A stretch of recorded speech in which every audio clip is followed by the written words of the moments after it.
Kapag sinabing hybrid, ano yung tatlong bagay na pumapasok sa isip mo? Ako, nung una kong tinanong sa sarili ko ang tanong na to, tatlong tanong din ang pumasok sa isip ko. Why? Why not? And syempre, ang pros and cons. As you may know, kung sumusubaybay ka sa channel na to, I recently bought a hybrid Toyota Yaris Cross and isi-share ko sa inyo ang thinking and thought process ko at the time na binibili ko to. And kung balak mong bumili ng Toyota hybrid car or any hybrid cars in general, you are in luck at makita mo tong channel na to dahil every now and then, isi-share ko din ang ownership experience ko sa hybrid vehicle na nakuha ko.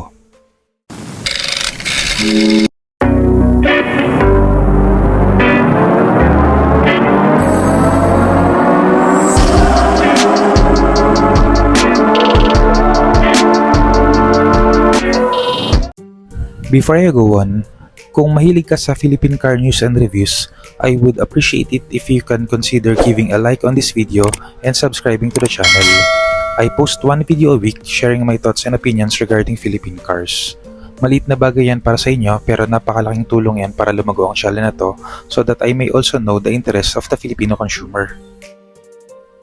For starters, unahin ko muna yung mga obvious benefits na at least for me, did not weigh so much sa thought process ko. Pero take note na these are my personal opinion based on my own status and situation in life. Some of you might share the same sentiment depending sa situation nyo, pero for others, baka malaking factor or a considerable perks tong mga to. Number 1, and ito ang isa sa mga clear benefits for green activists. Save Mother Earth. Well, this is up to you if you think the same way. There are greener and more eco-friendly ways kasi to save Mother Earth. Andyan ang public transportation system, carpooling, bike, EVs na pwedeng bike or electric vehicles na mismo. Pero bottom line, while this has some weight in my thought process, hindi siya ganun katimbang to sway or not sway me in buying a hybrid. Number 2 on my list is the quiet interior, less vibrations, plus the advanced safety and tech features. While yes, hybrids will check these boxes. Pero sa totoo lang, owning a hybrid car for more than 3 months now, hindi naman laging tahimik sa loob dahil let's face it, meron talaga tayong mga kasabay minsan na maingay ang tambucho and busina. This is a good thing for me din kasi gusto kong naririnig ang outside surroundings ko para maging aware ako sa mga nangyayari sa paligid ko. Less vibrations, I will admit, bawas talaga ang vibrations from the engine pero nasa Pilipinas kasi tayo, ang daming lubak na nadadaanan sa urban jungles natin. As for the advanced safety and tech features naman, well, you don't need hybrids for that. Maraming ibang sasakyan na mas advanced pa nga ang safety and tech features. Just look at the Chinese car brands and you'll get my point. Last but certainly not the least, exempted sa number coding until 2030 because of the EV Act or EVIDA.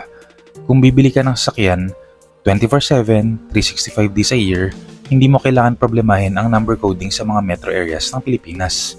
While this is a great benefit for many, hindi ko masyado to binigyan ng timbang on my buying criteria dahil merong ibang sasakyan within our family na pwede naming hiramin from each other every now and then. Malas lang talaga kung pareho ang coding days.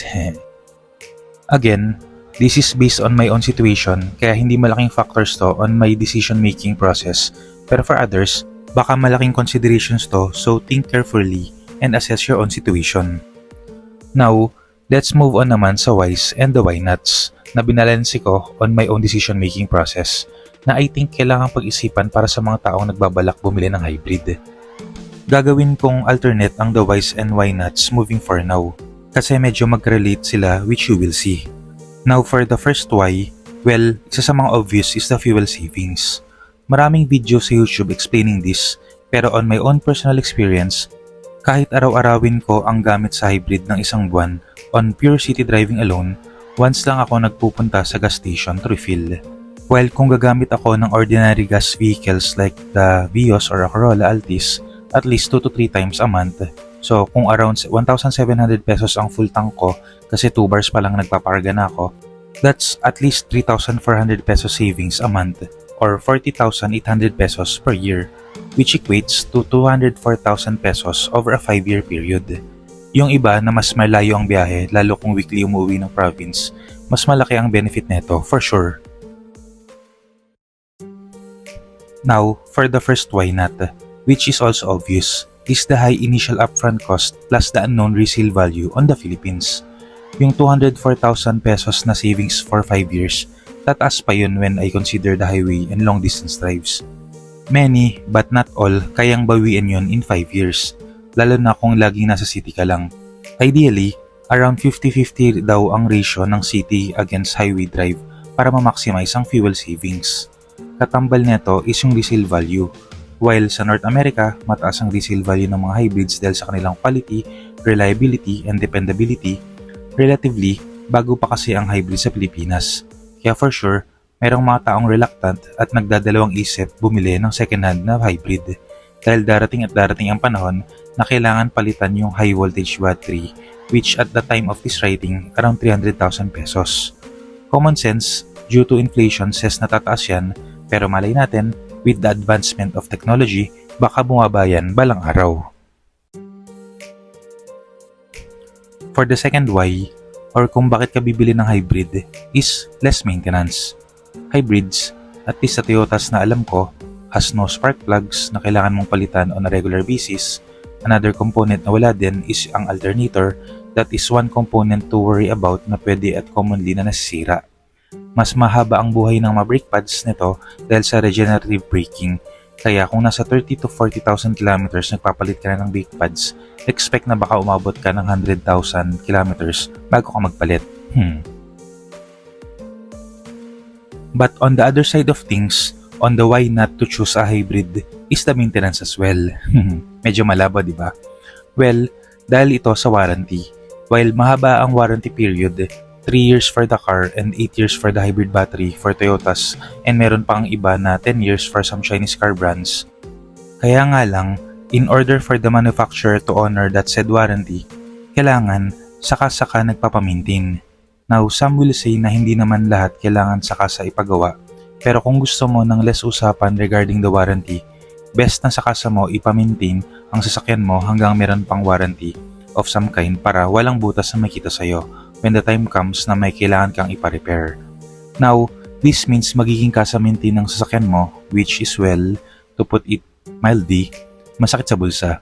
Unlike normal gasoline engines na after the warranty period, usually sa gas station sa lang nagpapamaintain, or minsan pa nga sa mga DIY or backyard mechanics na tried and tested.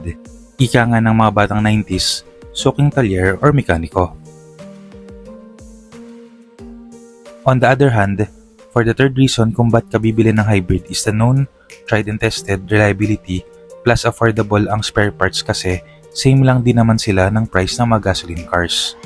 Again, in North America na extreme ang weather, snowy ang kanilang winters, hot and dry ang kanilang summers, hybrids has the highest score on consumer reports. Meaning, satisfied ang mga owners ng mga hybrid vehicles sa mga ganong climate. To the point nga na ang mga taxi nila is ang Toyota Prius. Imagine mo na lang ang Pilipinas na instead of Vios, mga Prius ang taxi. Wow, that's the dream. Now, on the third and last reason, at least on my list on why not, which is definitely a reason kung ba't ka wag dapat bumili ng hybrid is, well, just to be cool. Uso ang electrification eh. To be honest, hybrids are cool or fancy because of some aspects. Pero it's not as cool as the other cars in the Fast and the Furious. Hybrids are not fast and don't sound quote-unquote great in the traditional sense that we know of. Hybrids are for efficiency, not for speed. It has less CO2 emissions as well as noise pollution.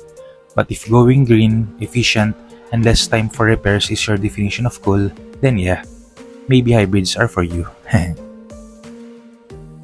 Kung nahihirapan ka pa rin mag-decide kung worth it ba para sa'yo ang pagkuha ng hybrid, ito ang 3 guidelines naman na ibibigay ko sa'yo. Kailangan ma-check lahat to bago ka bumili ha. Number 1, and first and foremost, is do a test drive. See if you like how the car runs and drives. At the end of the day, even if 8 billion people in the world is saying that this is the perfect and best car, but if you don't like how it drives, it's not for you. Not all people wants to drive a Ferrari every day. There are people who prioritize comfort kaya kumukuha pa rin ng mga European cars. And some people, like me, just wants a hassle-free and no hassle cost of ownership, which is the reason I buy a Toyota. Second checkbox you need to tick is to answer this question. Will this be your primary car or just a second or third car? Remember, batteries don't like sitting around. They need the charging cycles to stay healthy. You want to recuperate the supposed savings if this car is your weekend car. Mas mahal ang hybrids for a reason, kaya best na gamitin ito as the primary car. Third and final and parting words ko is do your own research. Listen, watch, and read multiple sources before you make a decision. I'm not sure kung ilang video na ang napanood mo, pero kung umabot ka sa section na to, well, good job ka dyan kasi it means you are really interested on what I have to say. But still, go read and watch other channels and articles. Marami yan sa Google. For sure, some sources are saying different things na hindi ko nabanggit at baka relevant sa yun. We may have conflicting viewpoints, pero at least narinig mo yun kaya you can make your own decision kapag mas marami ka ng information. That's it for this video. Kung may gusto kayong idagdag, put them in the comment section down below. So this is Kai, your driver but not so sweet lover na nagsabing, keep calm, drive safe, and stay awesome.